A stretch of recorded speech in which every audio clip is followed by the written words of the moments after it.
Lightning cracked white across the Oklahoma sky, and Helen Turner was already up to her knees in Cottonwood Creek before the thunder finished rolling. "Ezra! Ezra, get the mules!" she shouted, but her voice went nowhere against the wind. Ezra Combs had ridden into Coldwater Crossing that afternoon for a wagon axle, and the storm had caught him there, 6 miles off, and now there was no one on the whole quarter section but Helen and the water and the wheat she needed like she needed her next breath. The creek had come up in an hour the way it did in that country in July, a brown wall of runoff pouring down out of the hills, and it was already licking at the low corner of her east field, the 12 acres of wheat that stood between her, and losing everything her husband John had died proving up. She had a shovel and a lantern with a cracked chimney that the rain kept threatening to drown, and she was trying, uselessly, to build a wall of mud and sod across a gap in the old brush levee that should have held. It would not hold. She could feel that in her arms before her mind would admit it. A voice came out of the dark and the rain, low and even, pitched to Carrie without shouting. "Ma'am, you're going to want that shovel higher up the bank, not in the gap. You dig at a levee in a flood, you're only feeding the hole." Helen spun, lantern swinging, and saw a horse and rider materialize out of the black like something conjured by the lightning itself. The man swung down before his horse had fully stopped, already shrugging out of his oilskin coat. "Who in the Lord's name are you?" she said, water running off her chin. "Peter Dunlap." He said it plain, like a man giving his name to a bank clerk, not like a man who'd just ridden up on a woman alone in a flood at 4 in the morning. "I've got the claim 2 miles up past the Hutchins place. Saw your lantern from the Ridge Road. I'm not asking anything of you, missus. Just tell me where you need hands and I'll put mine there." She should have been afraid. A stranger out of the dark in weather like this, every sensible instinct her mother had raised her with said to be afraid. But there was something in the flat, unhurried way he said it, no smile, no flattery, that made her trust came faster than her fear. "The gap's widening under that cottonwood root," she said, pointing. "If it goes, it takes the whole low corner of my wheat. Then we don't dig at the gap. We give the water somewhere else to go first." He was already moving, hauling a fence rail out of the mud where the old cross fence had washed loose, wedging it lengthwise against the undercut bank. "You got any more rail, sacking, anything with weight?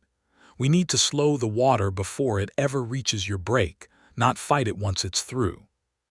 For the next 2 hours, until the gray light came up soft and reluctant behind the clouds, Helen Turner and the stranger named Peter Dunlap worked side by side in water to their thighs, hauling rail and brush, and finally the door off her old smokehouse, wedging a crude breakwater above the weak point in the levee, so the current split and slid past instead of driving straight into the gap. He did not ask her a single question about herself the whole time. He asked about the wheat, about the drainage, about where the ground fell away fastest, and he listened to her answers like they were the only sensible words spoken that night, which, given the storm, they may well have been. When the sky finally paled enough to see color again, gray-green and drowned-looking, the wheat still stood. Water lapped at the lowest 3 rows and no farther. Helen sat down hard on the wet grass of the high bank, arms shaking, and looked at the man across from her, mud to his collarbone, hat long gone, dark hair plastered to his forehead, maybe 30 years to her 28, with a face that looked like it had been carved by weather rather than by any particular tenderness of life. "I don't have coffee to offer you," she said, because it was the only ordinary thing she could think to say to a man who had just helped her save a harvest with his bare hands and a smokehouse door. "But I've got some at the house, if you'd care to ride up." "I'd be obliged," Peter Dunlap said, "but only if there's a chore that needs doing while it boils. I didn't come out here to sit at your table for nothing, missus." "It's Turner," she said, "Helen Turner, and you can feed my mules while I get the fire going. That seem useful enough for you, Mr. Dunlap?" The corner of his mouth moved, not quite a smile, but close enough that she felt it land somewhere under her ribs. "Yes, ma'am, that'll do just fine." They walked up toward the soddy and the thin gray dawn, the storm rumbling off eastward, the whole ruined, rescued field steaming faintly behind them, and neither one of them said another word the whole way, because there did not seem to be a need for it yet. The coffee, when it came, was strong and a little too long on the boil, and Peter Dunlap drank it like a man who had learned a long time ago not to complain about what was put in front of him. He sat at her plank table with his hat in his lap, still dripping, and told her when she finally asked that he'd come down from the Kansas line that spring, filed a claim near the Hutchins place, and was trying to build up a small herd from nothing. From nothing, Helen repeated. That's an unusual way to start a ranch. It's an unusual way to lose one, too, he said, and something closed behind his eyes, and she did not press it because she recognized the look. She had worn it herself most days since John died. My husband filed this claim in the run of '89, she said instead, looking into her cup. Land wasn't ours to take, if a body wants to be honest about it. It was Creek and Seminole ground before the government called it unassigned and threw it open, and I've made my peace with that the only way I know how, which is trying to be a decent neighbor to the people who were here first and never pretending the taking was clean. John and I came out with a wagon and $40, and a great deal more hope than sense. He died 2 years back, the fever, not the water, though I've had my share of trouble with water since, as you saw tonight. She managed a small, dry smile. I've got till the September hearing to prove up this claim proper or commute it with cash money, and either way I need this wheat crop whole and sold. It's the only good harvest I've had a chance at since he passed, and there's a man in town filing papers saying I've let the place go to seed and don't deserve to keep it. Who? Otis Kraft. Says he represents some cattle and land concern out of Wichita. Wants the quarter section for himself, or says he does. I've never once seen the man do an honest day's work on anything.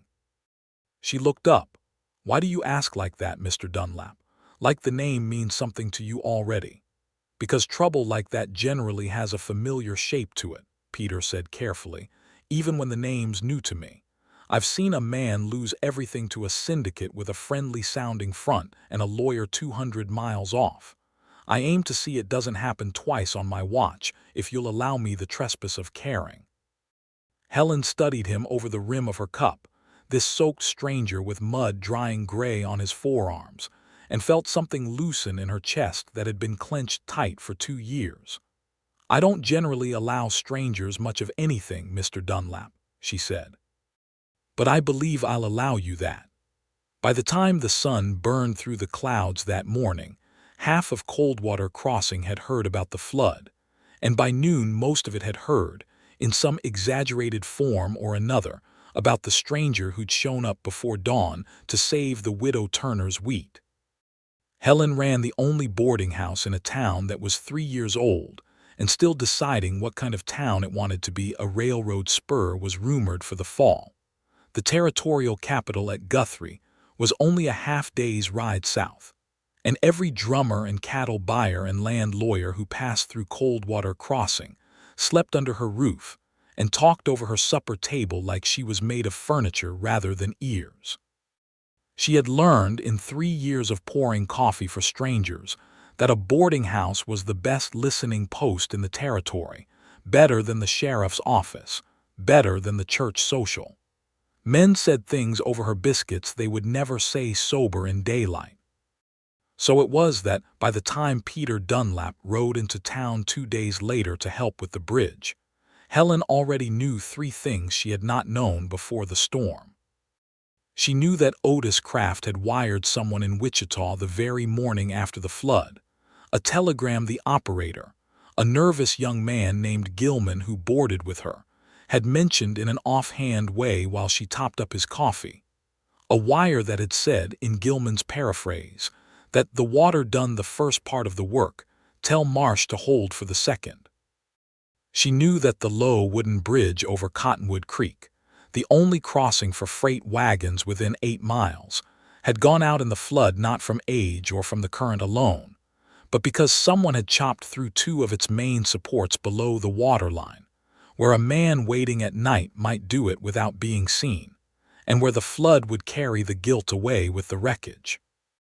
And she knew, though she had not yet told a soul, that the name Marsh had settled into her chest like a stone the moment she heard it, because Peter Dunlap had gone the color of ash when she repeated it to him on her porch that evening, and had asked her, very quietly, to say it again. "Wendell Marsh," Peter said when she told him. They were standing at the wrecked bridge with a dozen other men from town, sizing up the timbers that would need replacing, and he'd drawn her a little apart from the others under the pretense of asking about the water depth. "Are you certain that's the name Gilman heard?" "As certain as a nervous 19-year-old telegraph operator repeating another man's wire can make me." "Why, you know him." "I built a herd with him for 4 years in the Texas Panhandle," Peter said, and his voice had gone flat and careful, the way a man's voice goes when he is holding something very still so it does not spill. "We were partners. When the drought hit in '91, he told me, he'd secured us water rights on a spring 2 counties over, papers all filed proper, and he took my half of the herd north to hold them over while I stayed to nurse what grass we had left. He never came back. Sold every head in Dodge City, and the water rights turned out to belong to nobody because he'd never filed a thing. Took me 2 years and every dollar I'd saved to buy back into ranching at all, and I did it 200 miles from anywhere he might think to look for me. He looked at the broken bridge, at the brown water still running high and fast beneath it. I did not think 200 miles would be far enough. I was wrong." Helen felt something cold move through her, but underneath the cold there was also, unaccountably, a kind of relief, the relief of finally understanding the shape of the thing that had been circling her claim for a month. "Then it isn't only my wheat he's after." "No, ma'am. I expect it's every claim along this creek that stands between him, and whatever he's promised his Wichita money he can deliver before the land office gets too busy to look close." Peter turned to face her fully then, and his eyes were steady in a way that made her want badly to lean into that steadiness. "I did not come to this territory looking for a fight with Wendell Marsh. But I will not run from one a second time, Mrs. Turner, and I would take it as an honor if you'd let me stand near your fight until we've settled whether it's the same one." "It generally is," Helen said, "when a woman starts hearing a name repeated like a curse word." The men of Coldwater Crossing rebuilt the bridge in 4 days, working from dawn until the light gave out, and Peter Dunlap worked harder than any 2 of them, setting the new pilings himself in water that still ran cold and fast from the flood upstream. Helen brought food out to the crew at noon and again at dusk, and it was on the 3rd evening, with the sun going down gold and merciless over the flattened prairie grass, that Abner Whitfield found her at the wagon and asked, with the careful diplomacy of a man who had spent 20 years as a land office register learning how to deliver bad news without losing his teeth for it, whether she had given any thought to her situation. "My situation, Mr. Whitfield." "Your claim, Mrs. Turner." "The contest Otis Kraft has filed is a serious one. He alleges continuous neglect these 2 years past, insufficient cultivation, insufficient improvement, a woman alone unable to work the acreage the law requires. I do not say I believe a word of it, understand. I've watched you run that soddy and that field near single-handed since John passed, God rest him, and I think Otis Kraft couldn't find honest work with a lantern and a map. But the hearing board in Guthrie doesn't know you the way this town does, and they will look at the bare bones of the case, a widow, a small crop, a big storm that just happened to wash out 1/3 of your field 2 months before harvest." He turned his hat in his hands. "There is a customary remedy, if you'll forgive me for saying it plain. A woman who remarries, particularly to a man of established character with land and stock of his own, presents a much sturdier claim before a hearing board. It would not need to be, that is, arrangements of convenience are not unheard of in a territory this new, where circumstance moves faster than courtship generally allows." Helen felt her face go hot, and not entirely with anger. "You are suggesting I marry a man to satisfy a hearing board, Mr. Whitfield. I am suggesting you consider every tool available to you, Mrs. Turner, the way I understand you consider every tool available to you in all your other affairs, which is why this town respects you as it does." He put his hat back on. "I say no more than that. The hearing is the second week of September. That gives you 6 weeks to bring in a harvest, settle your accounts, and decide what shape your defense will take. I am sorry to be the one carrying the clock, but somebody has to carry it."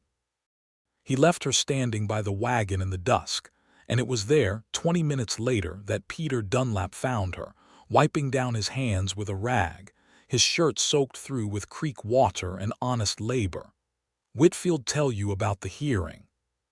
"He told me a great many things," Helen said, and found, to her own surprise, that she wanted to tell this man what Whitfield had truly suggested, wanted to see his face when she said it, wanted, God help her, to know what he would say. "He suggested I might strengthen my claim considerably by remarrying before September. To a man of established character," was how he put it. Peter went still in the particular way she had already learned, meant he was choosing his words with great care. "And what did you tell him?" "I told him nothing yet. I was still deciding whether to be insulted or grateful for the honesty. Mrs. Turner." He folded the rag and set it on the wagon bed, and looked at her directly, the way he had looked at the flood water that first night, sizing up a problem he intended to solve rather than merely survive. "I will say a thing to you now, and I would ask you to hear the whole of it before you answer, because I do not offer it lightly, and I would not have you think I offer it lightly. I have a claim 2 miles from yours and a herd small enough to embarrass a boy of 12. I have no family in this territory, and until 4 days ago, no particular friend either. If it would strengthen your hand before that hearing board for us to marry, in name, as a matter of arrangement, nothing more required of either of us than what 2 neighbors would do for each other regardless, I would do it, and gladly, and ask nothing of you in return but the right to keep helping with your harvest same as I've started. You would lose nothing by it. I think you might gain considerably." For a long moment Helen said nothing at all. The sky had gone the deep bruised purple of a prairie evening, the first stars pricking through, and somewhere behind them one of the men was laughing at something. And the creek, tamed now behind its new bridge, murmured on toward the Cimarron the way it had murmured for 10,000 years before any run had ever been called. "That is a very generous offer, Mr. Dunlap," she said finally, "and I am going to refuse it, and I hope you'll let me explain why without thinking I'm ungrateful for the flood, or for the bridge, or for anything else you've done. I'm listening. I married John Turner because my father thought it a sound arrangement, and I do not say that unkindly. John was a decent man, and I grew fond of him in time, the way you grow fond of a house you didn't choose but came to live in comfortably. But I have buried one marriage of arrangement already, Mr. Dunlap, and I find I have no appetite left for another, not even one dressed up as a favor between neighbors. If I ever marry again, I would like it to be because a man wanted to be tied to me, not because a hearing board in Guthrie needed convincing.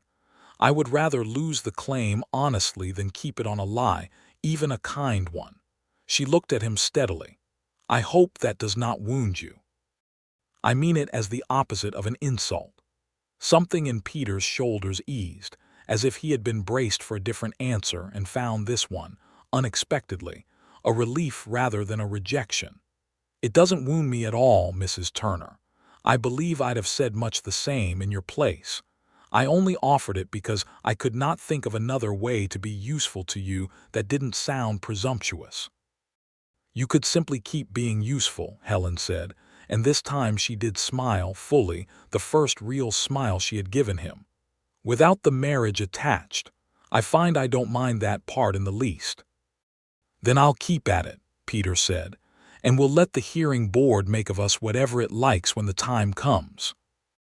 They shook hands on it, which struck them both, a beat too late, as a faintly ridiculous way to seal an agreement between 2 people who had spent a flood night up to their thighs in the same cold water, and Peter Dunlap laughed, a short, surprised sound, as if laughter were a muscle he hadn't exercised in some time, and Helen found she liked the sound of it a great deal more than she was prepared to admit. The weeks that followed fell into a rhythm neither of them had planned, but both came quickly to depend on.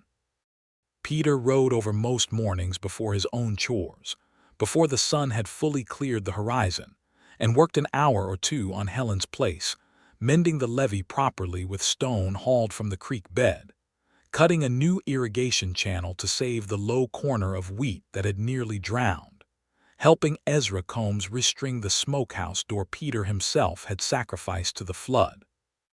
He never stayed for a meal without first finishing whatever task he'd set himself, and he never asked for payment, though Helen began, without either of them remarking on it, to make sure there was always a plate waiting and always more coffee than one person needed. It was during those weeks that Helen's boarding house gave up its second useful secret. A cattle buyer named Sorrels, 3 drinks deep on rye whiskey he'd smuggled past her strict no-liquor table rule, mentioned to another boarder that the Cimarron Land and Cattle Company wasn't Wichita money at all, not really, but a paper company got up by a single investor working out of Wellington, Kansas. A man named, and here Sorrels had squinted, trying to remember Marsh, that was it, Wendell Marsh, quiet fellow, paid cash, didn't like his name in the papers. Helen carried that name to Peter the next morning like a woman carrying a lit match through dry grass, careful of where she set it down. "It's him," Peter said when she told him. They were standing at the edge of the wheat field, the heads gone golden now, heavy and nearly ready, the whole 12 acres rippling in the morning wind like something alive. "It has to be. He always did prefer paper to people, easier to hide behind a company name than his own. Then we have proof enough to take to the marshal. We have a drunk cattle buyer's memory of a name, Mrs. Turner, which is not proof of anything a federal court would weigh heavy. We need paper of our own. Filings, letters, something with Marsh's hand on it or crafts, tying the company to the sabotage and not just to the land contest." He looked at her and there was something new in his face, a kind of grim, focused energy she hadn't seen in him before. "We need to catch them at it again or find where they've already been careless.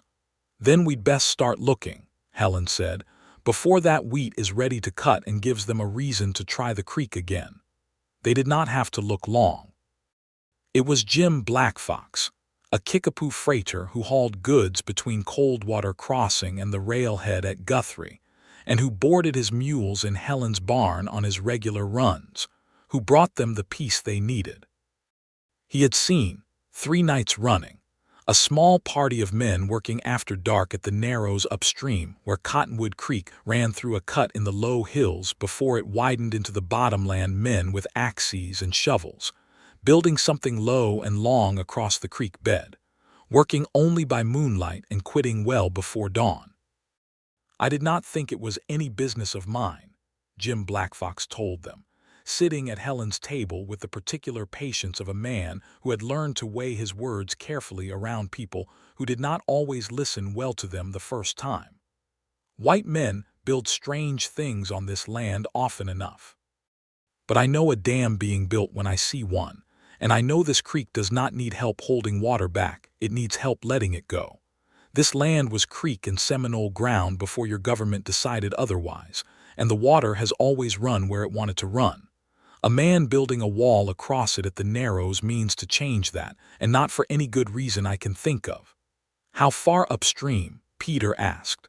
2 miles above the bridge, where the banks pinch close."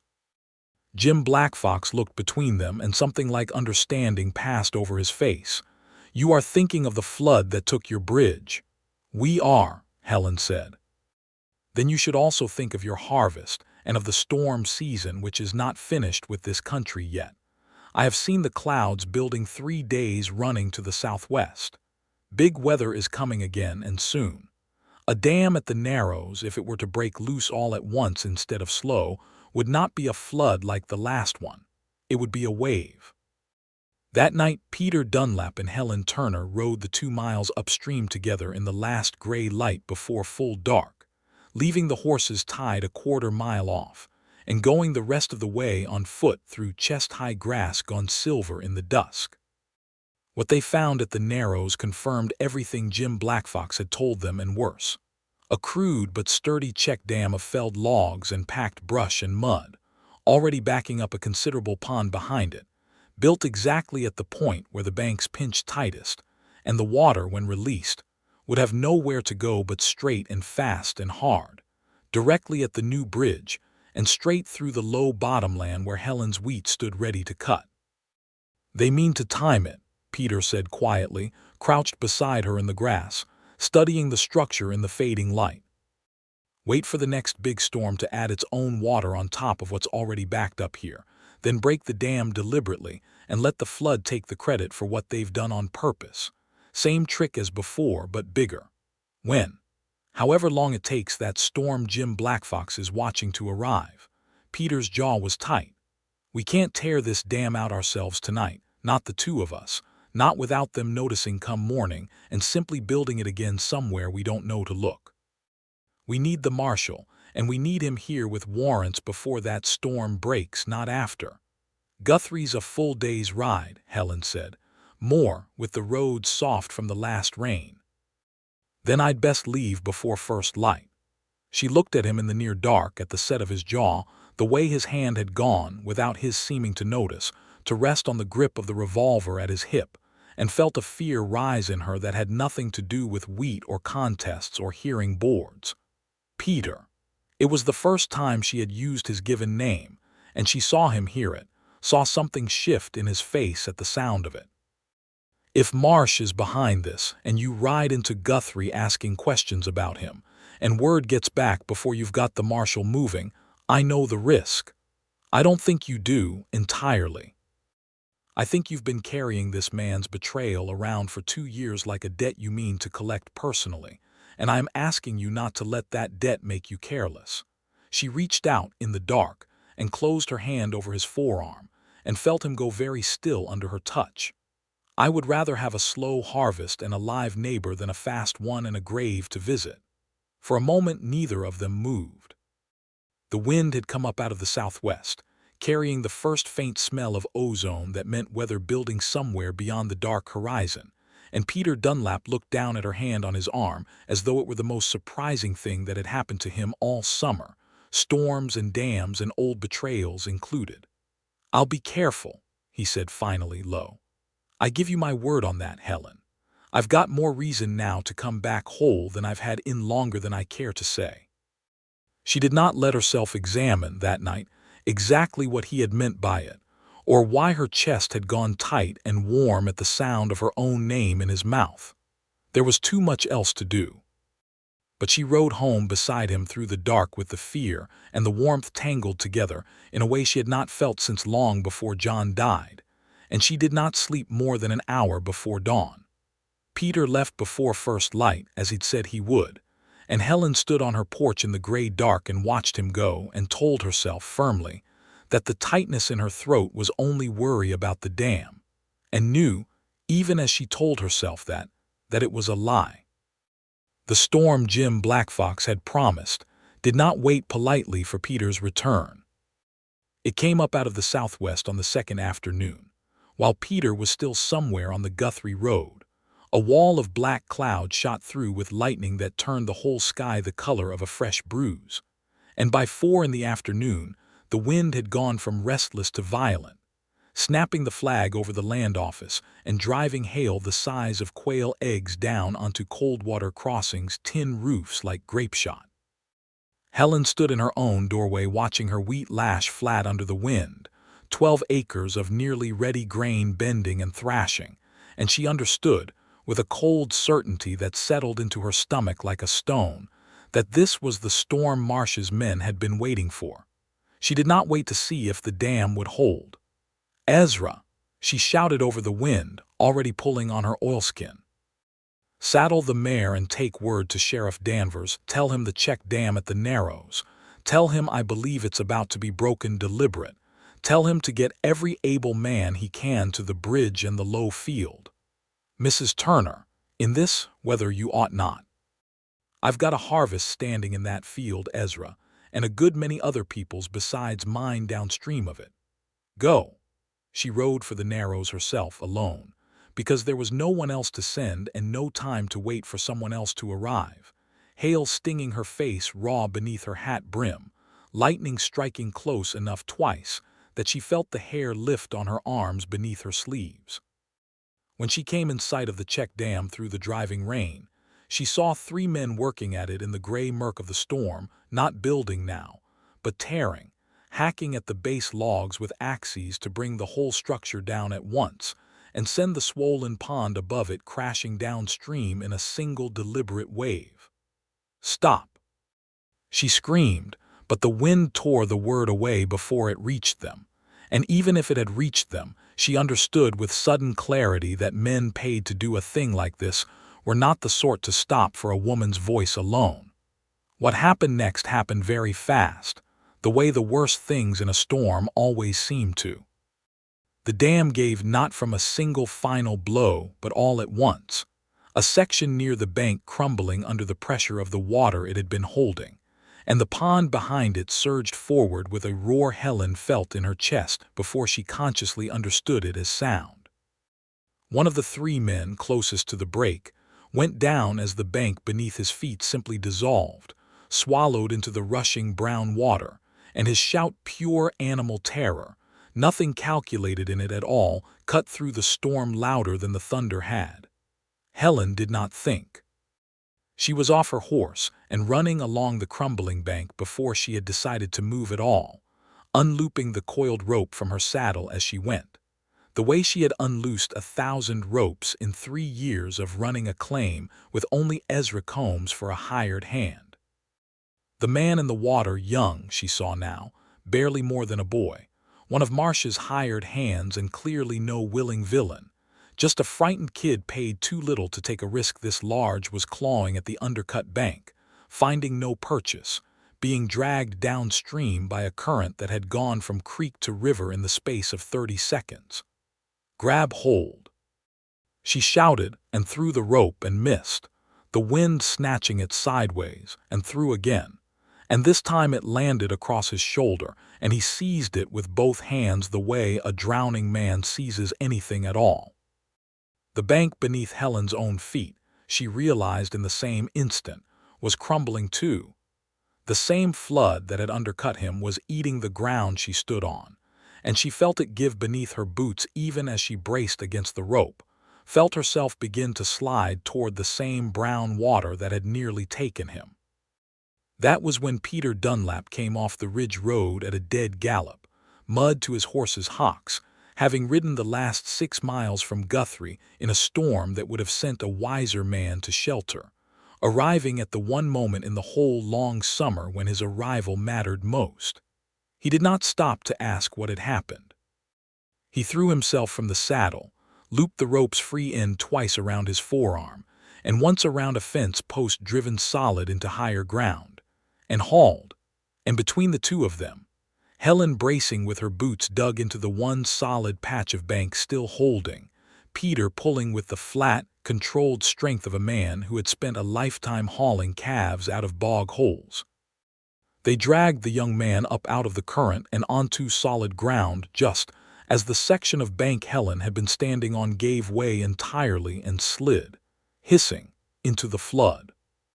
Peter caught her before she could fall with it, one arm hard around her waist, hauling her back 3 full steps onto ground that held, and for a moment they simply stood there, chest to chest, both of them soaked through and shaking, the rescued boy coughing up creek water at their feet, the storm still screaming around them as if it resented being denied its prize.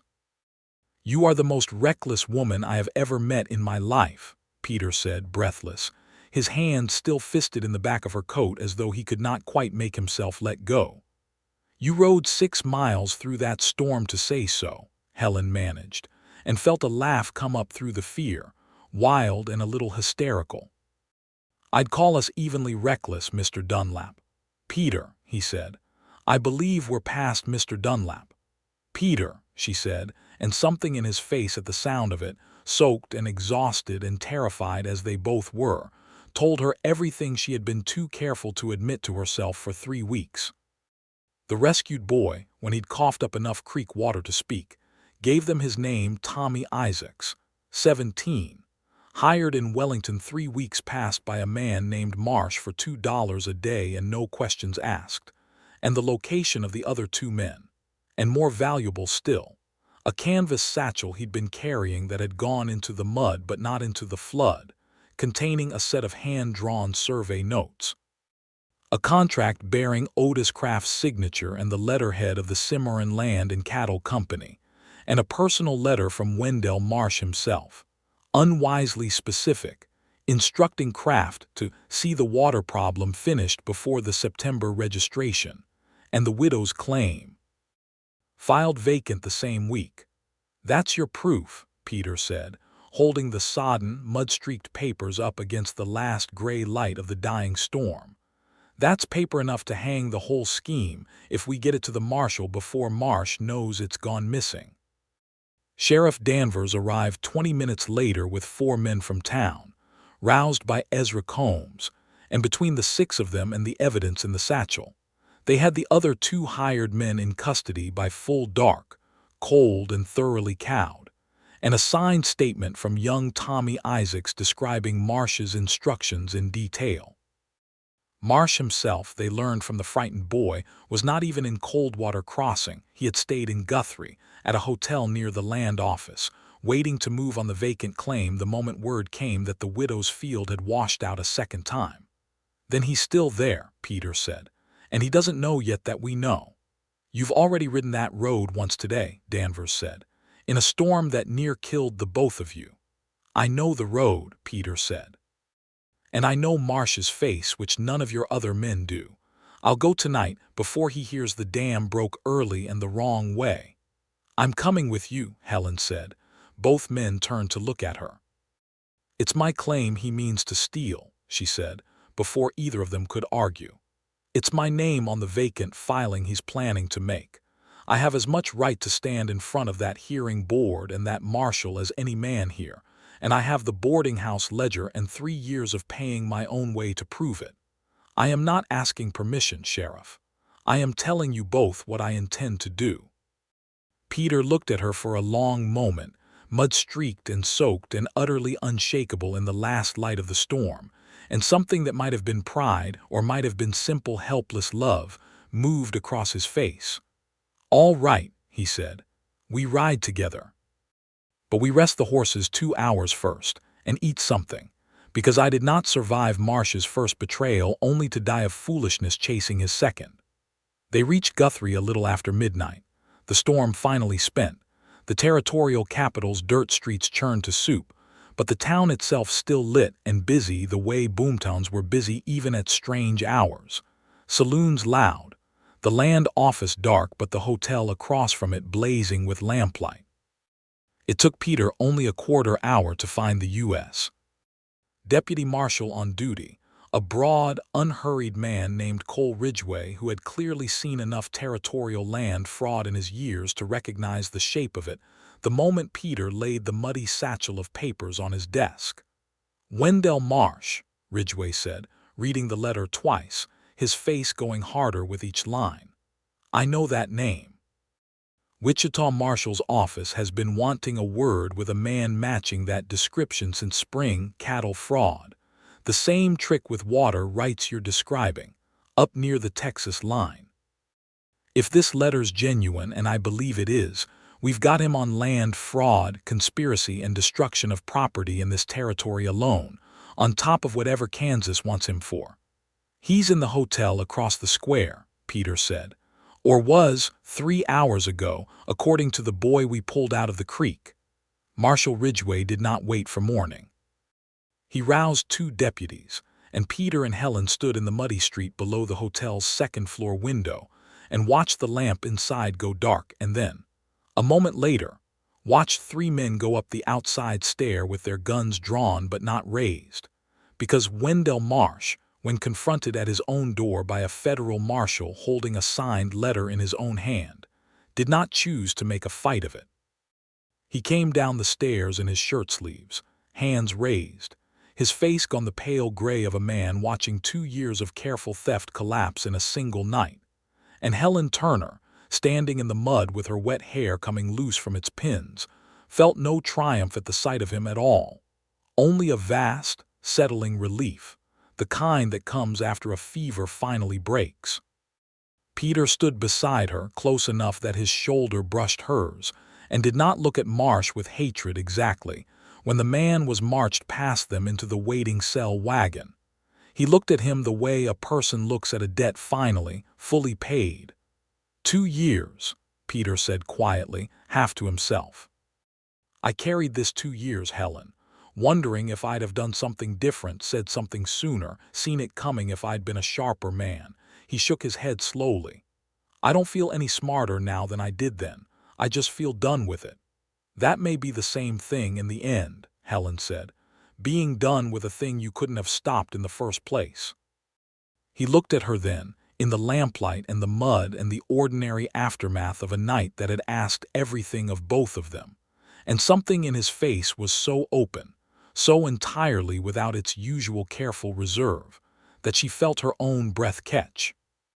I rode 200 miles to get away from what Wendell Marsh did to me, Peter said.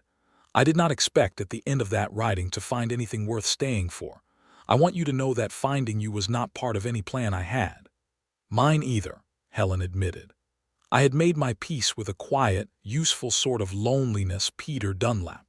I had a boarding house and a claim and a great many secrets other people told me over supper, and I thought that would be enough to fill a life. I did not ask for a stranger to come riding up out of a flood before dawn. I only meant to be useful, Peter said, and there was the ghost of that rare smile again, tired and real. I did not mean to fall in love with the woman I was being useful to. The word landed between them in the muddy Guthrie Street with the whole territorial capital sleeping around them, and Helen found she did not want to pretend she hadn't heard it, or ask him to take it back, or dress it up in careful, neighborly language the way they had both been doing for weeks. I think, she said slowly, that you had better say that again, sometime when neither of us is covered in creek mud and standing in front of a jail wagon, so I can be certain I heard it right. I intend to, Peter said, as many times as it takes. They did not marry that week, or even that month, because there was a hearing to attend and a harvest to bring in and a wheat field that had, against every fear of the whole long summer, come through the last storm mostly whole, its lowest rows lost but the bulk of the 12 acres standing tall and gold and ready. The hearing board in Guthrie, presented with Marsh's own letter, Kraft's signed contract, and the sworn testimony of a deputy marshal, a repentant 17-year-old hired hand, and half the town of Coldwater Crossing, dismissed the contest against Helen's claim in under 20 minutes, and Abner Whitfield, reading the decision aloud, could not entirely keep the satisfaction out of his voice. The harvest that followed was the best Coldwater Crossing had seen in 3 dry years, and Helen Turner brought in every bit of her 12 acres with Ezra Combs at the reaper and Peter Dunlap hauling shocks from dawn to dusk, beside half the men of the town, who had all, it seemed, developed a sudden fondness for helping the widow, who'd nearly drowned catching a would-be villain's hired hand out of a flood. The wheat sold at a fair price to the mill at the railhead, enough to commute the claim outright and put money by besides, and when the last wagon load rolled off toward town in the low gold light of a September evening, Helen stood at the edge of her stubbled field with Peter beside her and felt, for the first time in 2 years, entirely and unshakably safe. "One good harvest," she said softly. "That's all I asked the Lord for all summer. I did not think to ask him for the rest of it besides." "Sometimes he throws in extra," Peter said, "when a body's had a hard enough run of it beforehand." She turned to look at him, this quiet, careful, devastatingly capable man who had ridden up out of a flood before dawn asking nothing but to be useful and had ended up, somewhere in the space of one long summer, entirely necessary to her. "I have been thinking," she said, "about what Whitfield suggested to me back in July, about marriage strengthening a claim." Peter's eyebrows rose, wary and amused at once. "I recall you refused that offer rather firmly, Mrs. Turner." "I refused an offer made to satisfy a hearing board," Helen said. The hearing's done, Peter. Nobody needs convincing of anything anymore. She reached out and took his hand, right there in the stubble field with the sun going down and the smell of cut wheat still thick in the air.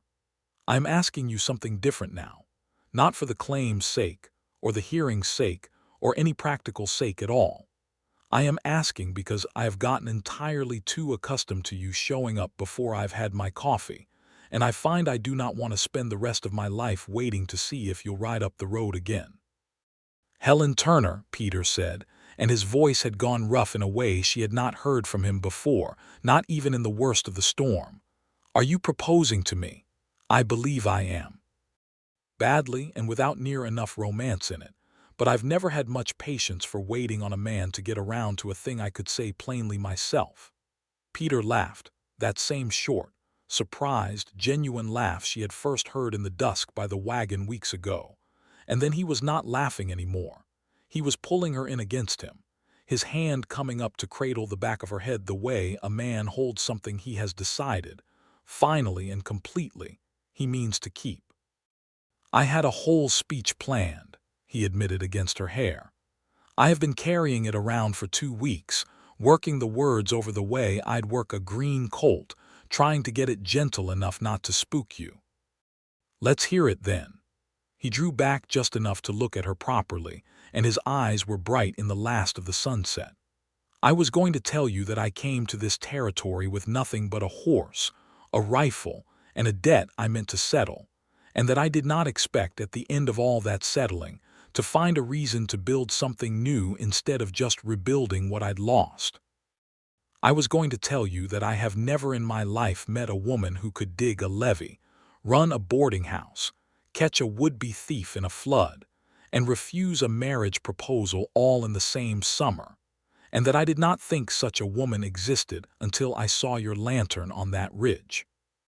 I was going to ask you to marry me not because either of us needs strengthening, but because I would like very much to spend the rest of my life being useful to you, Helen Turner, in every way a husband can be useful to a wife, for no better reason than that it is you.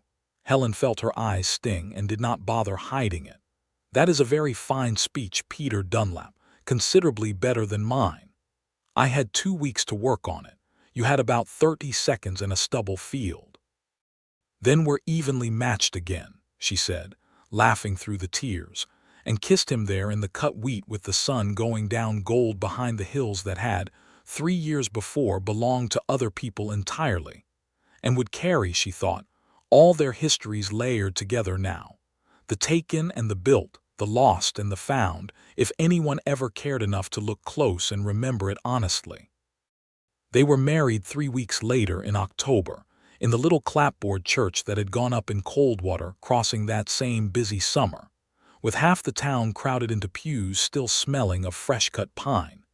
Ezra Combs standing up as Peter's witness with his hat crushed nervously in both hands, and Jim Blackfox in the back row, having driven his freight wagon 2 days out of his way to be there. Nodding once at Helen, with the quiet approval of a man who had watched the whole thing unfold from the beginning and found it, in the end, a fitting outcome. Abner Whitfield gave her away, since she had no father living in the territory, and cried more openly at the ceremony than Helen would have expected from a land office register, and Sheriff Danvers stood near the door the whole time, as though half expecting some last piece of trouble to come riding up before the vows were finished, though none did. Wendell Marsh, they learned later, had been sent back to Wichita to answer for the Kansas fraud as well as the Oklahoma sabotage, and Otis Kraft, faced with the full weight of the evidence and no company left to hide behind, had signed a confession and left the territory entirely rather than face a jury of men whose neighbors he had tried to rob. The Cimarron Land and Cattle Company dissolved into nothing more than a name on a defunct letterhead, and the September Register and Receiver's docket, which had been due to fill up fast that fall with new business ahead of the Great Cherokee Strip run everyone in the territory was already talking about, had one contest dismissed from it cleanly and permanently, in favor of a widow who had, by every honest measure, earned her claim twice over. Helen kept the boarding house, because she loved the work of it, the endless low hum of other people's stories passing through her kitchen, and because a boarding house that heard everything was, she had come to understand, its own kind of quiet power in a town still finding its shape. Peter kept his claim and combined its grazing with the acreage along Cottonwood Creek that had once nearly drowned, building the small herd he'd started with nothing into something that no longer needed apologizing for, and dividing his days, contentedly, between his cattle and whatever chore his wife's boarding house or her wheat field required of him, which was, as it turned out, a great deal, though he never once complained of being asked. On the first morning after their wedding, Helen woke before dawn out of long habit, the sky outside still that deep bruised gray that came before first light, and found Peter already up, pulling on his boots by lamplight. "Where are you off to at this hour?" she said sleepily, "on the very first morning of our marriage?" "Ezra mentioned the henhouse roof's been leaking since the last rain," Peter said, tucking in his shirt. "Thought I'd see to it before breakfast." Helen laughed, low and warm, and reached for her own robe. "You cannot help yourself, can you, even now?" "I did tell you the very first night we met," Peter said, and there was that rare, real smile again, the one she had come, in one short season, to think of as entirely her own. "I only ever wanted to be useful, Mrs. Dunlap." "Well," Helen Turner Dunlap said, taking his hand in the gray dawn light of their first morning together, "you may as well be useful with your wife beside you this time, instead of showing up before I've even had my coffee." And so they went out together into the last of the dark before sunrise, the way they had gone out together that very first flooded night, to mend one more small, ordinary thing on a claim that was, at last, entirely and permanently theirs. And behind them in the east, the sky was already beginning to lighten toward a clear, dry, golden morning, with no storm in it at all.